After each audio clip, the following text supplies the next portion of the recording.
According to the affidavit, the respondent was arrested in relation to a reported assault case where the respondent is suspected to have assaulted her boyfriend, Asad Khan, on 12th of December 2022 at Preston Court, Kilimani, and inflicted life-threatening injuries.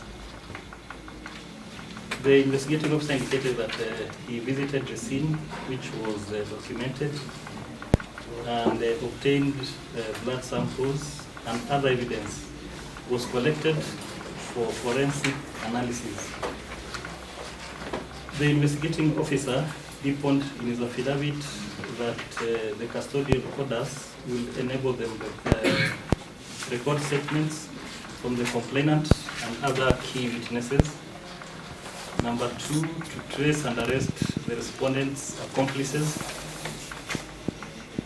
3, to issue a P3 form to the complainant and have it filled.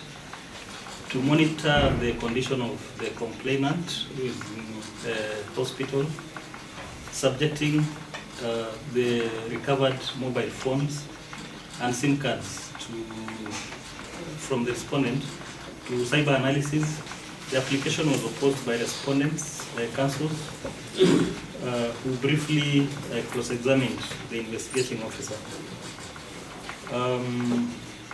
The respondent submitted that she was a victim and had hidden herself to evade abuse when the intended complainant self-inflicted the injury. The respondent submitted that the grounds given did not warrant her detention. She submitted that she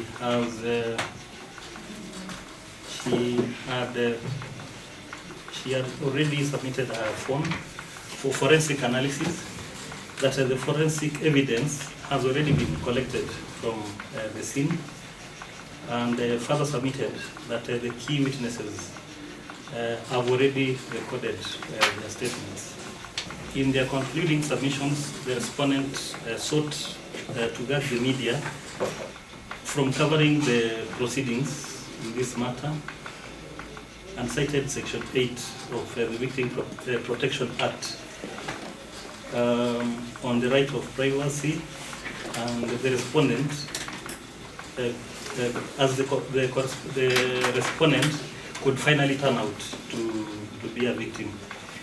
So the court has considered the application and the submissions made and perused the authorities which have been cited, and the issue for determination is whether the application is merited.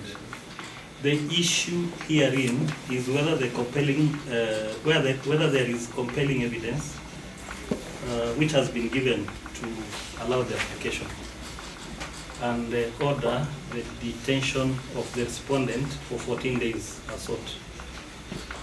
When I look at the 10 reasons given at paragraph 10 of the supporting affidavit, I find that none of the said grounds is a compelling reason to warrant pretrial detention, as all the aspects mentioned can be covered while the suspect is out on bond. And therefore, it is the finding of the court that the applicant has not presented any compelling reasons to warrant issuance of a detention order against the applicant. I will direct, therefore, that the respondent be released from custody on cash bail of 100,000 shillings, and the respondent will be reporting to the investigating officer of this case at Kilimani Police Station once a week, every Monday, until the conclusion of investigations.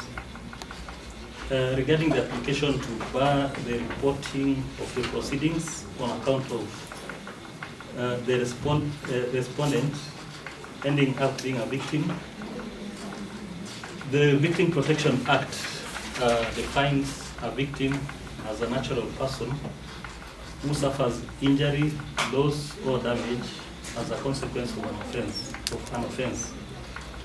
it is premature for this court to, at this stage, label any party hearing as such when investigations are still ongoing. I find, therefore, that no good reason has been given to bar the media, which has a duty to disseminate information from covering the proceedings herein. Such order can only be given